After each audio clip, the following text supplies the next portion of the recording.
नमस्कार बच्चों। 10वें प्रश्न पत्र के अंतर्गत आज हम पढ़ेंगे जैनेन्द्र कुमार का निबंध बाजार दर्शन। इस निबंध में लेखक ने बाजार की मनोवृत्ति पर प्रकाश डाला है।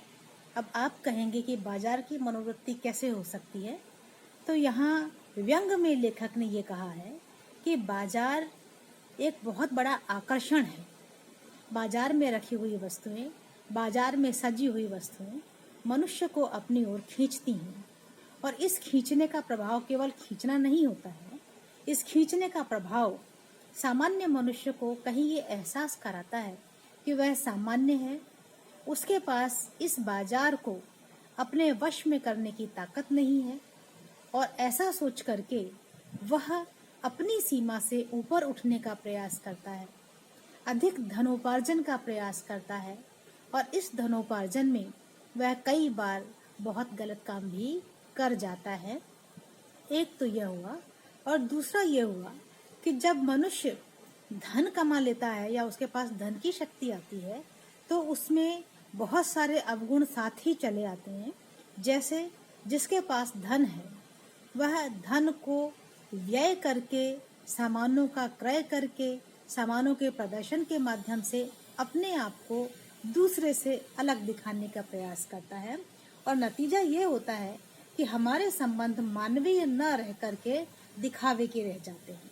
तो ये निबंध हालांकि जैनेन्द्र कुमार ने काफ़ी पहले, शायद 100 या 90 साल पहले उन्होंने कहीं ये निबंध लिखा होगा। तब तक भारत में पूंजीवाद का आगमन नहीं हुआ था, लेकिन तब भी एक दूरदृष्टा लेखक ने इस बात को समझ लिया था कि जब मनुष्य के पास पैसा आ जाएगा या जब पूंजीवाद का विकास हो जाएगा, तब मनुष्य के संबंध केवल दिखावे के रह जाएंगे और मानवीय संबंधों की गरिमा उसमें समाप्त हो जाएगी। तो बाजार दर्शन निबंध के माध्यम से लेखक मनुष्य के मनोविज्ञान पर प्रकाश डालता है कि जिसके पास पैसा है वह उसे पावर की तरह काम में लेता है, और उस पावर को वह दिखावे के लिए काम में लेता है, और धीरे धीरे करके उसके मानवीय संबंध, मनुष्यों के प्रति उसकी संवेदनशीलता, इन सब में कमी आ जाती है। अब हम इस निबंध के जो प्रमुख बिंदु हैं उन बिंदुओं पर प्रकाश डालेंगे। इस निबंध को लेखक ने कथा शैली में कहा है, और कथा शैली में लिखा हुआ एक व्यंग्यात्मक निबंध है। कथा शैली किस प्रकार से है इसका उदाहरण आप देखिए। निबंध जहाँ से शुरू होता है वो है, एक बार की बात कहता हूँ, मित्र बाजार गए तो एक मामूली चीज लेने, पर लौटे तो एकदम बहुत से बंडल पास थे। मैंने कहा यह क्या? बोले यह जो साथ थीं उनका आशय था यह पत्नी की महिमा है। उस महिमा का मैं कायल हूँ। आदिकाल से इस विषय में पति से पत्नी की ही प्रमुखता प्रमाणित है, और यह व्यक्तित्व का प्रश्न नहीं, स्त्रीत्व का प्रश्न है। स्त्री माया न जोड़े तो क्या मैं जोड़ूं? फिर यह भी सच है कि वह इस बात में पत्नी की ओट लेता है। मूल में एक और तत्व की महिमा सविशेष है। वह तत्व है मनी बैग, अर्थात पैसे की गर्मी या एनर्जी। इस प्रकार से बच्चों, इस छोटे से सेंटेंस में, जिसको उन्होंने कहानी की तरह से शुरुआत की है, इस छोटे से पैराग्राफ में जिसकी शुरुआत वो कहानी की तरह करते हैं, जिसमें वो कहानी की या नाटक की तरह संवाद भी करते हैं, वहाँ उन्होंने दो बातें कह दी कि मनुष्य के पास जब पैसा होता है तब वह मामूली चीज लेने जाएगा, तब भी वह एक के बजाय दो या और उससे भी ज्यादा चीजें खरीद लेता है। क्यों? क्योंकि उसके पास पर्याप्त परचेजिंग पावर है, क्रय शक्ति है, पैसा है। नीचे उन्होंने एक और बहुत सुंदर पंक्ति कह दी है, जिसमें वो मनुष्य के स्वभाव पर भी संकेत करते हैं और पैसे की ताकत की ओर भी इशारा करते हैं।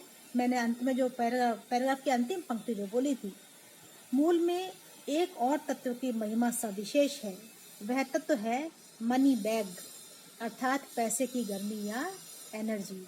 और इस प्रकार से उन्होंने ये माना है कि जिनके पास पैसा है उनके अंदर पैसे की गर्मी भी है, और पैसे को वो अपनी एक ताकत मानते हैं, एनर्जी मानते हैं।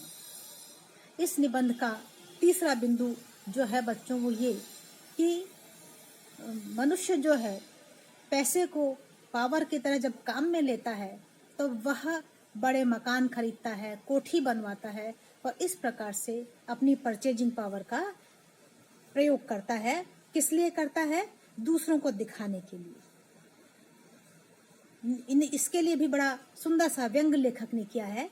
वे कहते हैं, पैसे की उस परचेजिंग पावर के प्रयोग में ही पावर का रस है, अर्थात मनुष्य इसमें आनंद लेता है। दिखावा करने के लिए जो खरीदारी करता है, बड़े मकान बनाता है, बड़े संसाधन खरीदता है, तो उनसे वह अपने पावर का आनंद उठाता है। आगे चौथे बिंदु में जैनेंद्र जी ये कहते हैं कि सारा का सारा जमाना ऐसा संयमहीन नहीं है, बल्कि कुछ लोग संयमी भी होते हैं और उन्हें पता होता है कि आवश्यक सामग्री क्या है और अनावश्यक सामग्री क्या है, क्रय कहाँ करना है और कहाँ संचय करना है। तो ऐसे लोग पैसे को सोच समझ करके प्रयोग में लेते हैं। लेकिन जिनके पास पैसा ज़्यादा है, वे पैसे से जुड़ा होने पर अपने मन में गर्वित हुए रहते हैं, फूले नहीं समाते हैं। अगला बिंदु है बच्चों, जैनेंद्र कुमार इस निबंध में बाजारवाद के प्रभाव का वर्णन करते हैं। बच्चों, बाजारवाद जो है वह 20वीं शताब्दी के उत्तरार्ध में एक बड़ा प्रचलित शब्द था और बड़ा पॉपुलर शब्द था, जिसका तात्पर्य यह था कि मनुष्य जो है वह बाजारवाद के प्रभाव से अंदर तक प्रभावित हो चुका है। अब बाजारवाद से आशय यह है कि बाजार में जो कुछ सामग्री है, सामान्य मनुष्य चाहता है कि वह सारी चीजें उसके पास हों। हम टीवी पर जो विज्ञापन देखते हैं, अखबारों में जो विज्ञापन देखते हैं, तो हमारा मन स्वतः ललचता है कि यह सामान हमारे पास होना चाहिए। हालांकि जैनेंद्र ने जब ये निबंध लिखा तब बाजारवाद जैसा कोई भी शब्द काम में नहीं लिया जाता था, लेकिन उस समय में भी चूंकि लेखक के पास एक दूरदृष्टि होती है, परिपक्व दृष्टि होती है, इसलिए उस समय में भी उन्होंने मनुष्यों के बढ़ते हुए इस ट्रेंड को देख करके अंदाजा लगा लिया था कि भविष्य में क्या होने वाला है, और इसीलिए उन्होंने इसके लिए शब्द काम में लिया बाजारवाद। और वे बाजारवाद का वर्णन करते हुए कहते हैं कि बाजार भी व्यक्ति को अपनी ओर आकृष्ट करता है। वे कहते हैं, बाजार आमंत्रित करता है, आओ मुझे लूटो, मुझे देखो, मेरा रूप और किसके लिए है, मैं तुम्हारे लिए हूँ, नहीं कुछ चाहते हो तो भी देखने में क्या हर्ज है। और इस प्रकार से मनुष्य पहले देखना चाहता है और फिर उसको खरीदने के लिए वह कहीं न कहीं बाध्य हो जाता है, और उसको ये बात पता ही नहीं चलती है कि वह बाजार से किस प्रकार से प्रभावित हो रहा है। वह जानता नहीं है, पहचानता नहीं है, लेकिन बाजार की क्रय शक्ति इस प्रकार से उसके चेतन मनुष्य को, चेतन मस्तिष्क को प्रभावित करती है और वह कहीं न कहीं सामानों को खरीदने के निमंत्रण में फंस जाता है। लेखक बड़ी अच्छी बात कहते हैं। वे कह रहे हैं कि यह आमंत्रण, यह आग्रह नहीं है, आग्रह तिरस्कार जगाता है, लेकिन ऊंचे बाजार का आमंत्रण मूक होता है, अर्थात कहता नहीं है, लेकिन चुपचाप आपको आकृष्ट कर लेता है, आपके अंदर चाह जगाता है, और चाह जगाने का मतलब है अभाव। चौक बाजार में खड़े होकर आदमी को लगने लगता है उसके पास पैसे काफी नहीं है, और चाहिए और चाहिए, मेरे यहाँ कितना सीमित है और यहाँ कितना अतुलित, अर्थात मेरे पास तो कुछ भी नहीं है। और जैसे ही यह ख्याल आता है कि मेरे पास कुछ नहीं है या मेरे पास खरीदने की सामर्थ्य नहीं है, वैसे ही व्यक्ति अपने आप को असमर्थ और बेबस समझने लगता है, और यहीं से उसके मन में ये आग्रह पैदा हो जाता है कि मुझे पैसा कमाने के लिए कुछ करना है, चाहे वो सही हो या गलत हो। और इस प्रकार से बाजार का प्रभाव मनुष्य को किस तरह से व्याकुल करता है, उसे देखिए। जैनेंद्र जी इसके विषय में क्या कहते हैं, कोई अपने को न जाने तो बाजार का यह चौक उसे कामना से विकल बना छोड़े।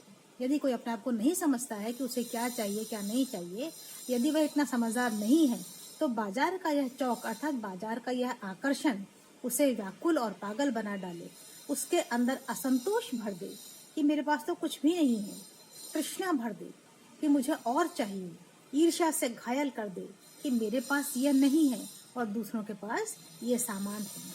और इस प्रकार से सदा के लिए बेकार बना डाल सकता है। अर्थात इस प्रकार से वह मनुष्य को असंतुष्ट बना देता है और हमेशा के लिए बेकार बना देता है। तो ये एक बहुत मनुष्य के मन को प्रभावित करने वाला, मनुष्य के मनोविज्ञान का अध्ययन करने वाला बहुत सुंदर निबंध है जिसे जैनेंद्र जी ने उस समय में लिखा था। वे एक बहुत खूबसूरत बात उन्होंने कही है इसके विषय में। वे कहते हैं, बाजार में एक जादू है, वह जादू आंख की राह काम करता है, वह रूप का जादू है, पर जैसे चुंबक का जादू लोहे पर चलता है वैसे ही इस जादू की भी मर्यादा है। जेब भरी हो और मन खाली हो, ऐसी हालत में यह जादू का असर होता है। जेब खाली पर मन भरा ना हो तो भी जादू चल जाएगा, लेकिन मन खाली है तो बाजार की अनेकानेक चीजों का निमंत्रण उस तक पहुंच जाएगा। कहने का मतलब ये कि यदि जेब भरी है और मन भी भरा है, अर्थात मनुष्य का मन यदि संतुष्ट है कि मुझे जो चाहिए वह सब मेरे पास है, तब तो वह बाजार के आकर्षण से बच सकता है। लेकिन यदि उसका मन असंतुष्ट है, उसके पास परचेजिंग पावर भी है, तो वह सदा असंतुष्ट रहेगा और बाजार का प्रभाव ऐसे व्यक्तियों पर सबसे ज्यादा होता है। इसीलिए जैनेंद्र ये कहना चाहते हैं कि मनुष्य को बाजार के प्रभाव में फंसने से पूर्व यह समझ लेना चाहिए कि उसे वास्तव में जो चीजें उसे आकृष्ट कर रही हैं, वे चीजें उसे चाहिए भी या नहीं चाहिए। आगे उन्होंने एक बहुत अच्छा उदाहरण दिया है और उस उदाहरण के माध्यम से कहीं संकेत भी कर देते हैं कि हमें अपनी धनोपार्जन की इच्छा को भी कितनी सीमा में रखना चाहिए। जैसे जैनेंद्र एक भगत जी का उदाहरण देके कहते हैं कि उनका यह नियम था कि वे चूर्ण बनाते थे और बेचते थे। वे जब चूर्ण बनाते थे और बेचने निकलते थे तो वे तय करके निकलते थे 6 आने का चूर्ण बेचेंगे, इससे ज्यादा का चूर्ण बच गया तो वे उसे मुफ्त में बच्चों में बांट देते थे। और अगले दिन चूर्ण बनाने के लिए भी जब वो सामान खरीदने के लिए निकलते थे तो यही बाजार उन्हें भी आकृष्ट कर सकता था। पूरा भरा पूरा बाजार था, लेकिन वे बाजार से केवल अपने चूर्ण बनाने के लिए जो जरूरी सामान है वही खरीदते थे। और ये उन्होंने एक बहुत अच्छा उदाहरण दिया जिसमें वो कहना चाहते थे कि भगत जी ने समाज में बहुत प्रतिष्ठा बटोरी। लोग उनका इंतजार करते थे कि भगत जी चूर्ण बेचने के लिए आएंगे और हमें उनसे चूर्ण लेना है। भगत जी ने जो कमाया वह उनकी प्रतिष्ठा है, सम्मान है। और इसके साथ ही साथ भगत जी जैसा ग्राहक यदि होगा, भगत जी जैसा व्यापारी यदि होगा, तो वह बाजार में एक स्वस्थ वातावरण बने रहने देगा, क्योंकि उसके लाभ की मात्रा भी सीमित है और उसके व्यय और उसके क्रय की मात्रा भी उसे पता है क्या रखनी चाहिए। वह वही खरीदता है जो उसे खरीदना है, वह उतना ही बेचता है जितना उसको अपने लिए आवश्यक लगता है। और अंत में धैर्येंद्र कुमार ये संदेश देना चाहते हैं कि हम सभी को इसी प्रकार से इस सामर्थ्य को पहचान लेना चाहिए कि हमारी आवश्यकता वास्तव में क्या है। अन्यथा बाजार तो ऐसा है जो हमें अपने आकर्षण में, चकाचौंध में, अपनी भूल भुलैया में हमारे विवेक को नष्ट करने के लिए तैयार बैठा है।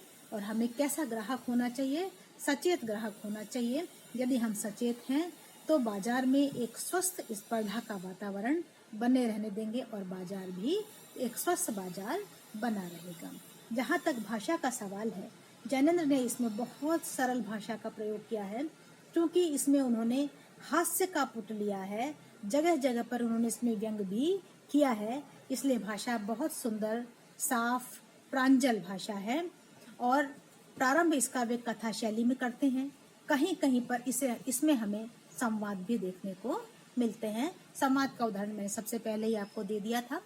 जरूरत पड़ने पर उन्होंने अंग्रेजी के शब्द जैसे परचेजिंग पावर, मनी बैग आदि शब्दों का भी प्रयोग किया है।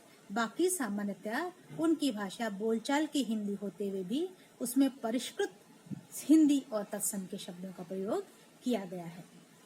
कहीं कहीं उनकी भाषा में सूक्ति जैसा अनुभव भी होता है। बाकी इनकी भाषा बहुत अच्छी, श्रेष्ठ, प्रांजल, प्रवाहमान भाषा है और सब दृष्टियों से बाजार दर्शन एक बहुत उपयोगी और जैनेंद्र के अच्छे निबंधों में से एक है।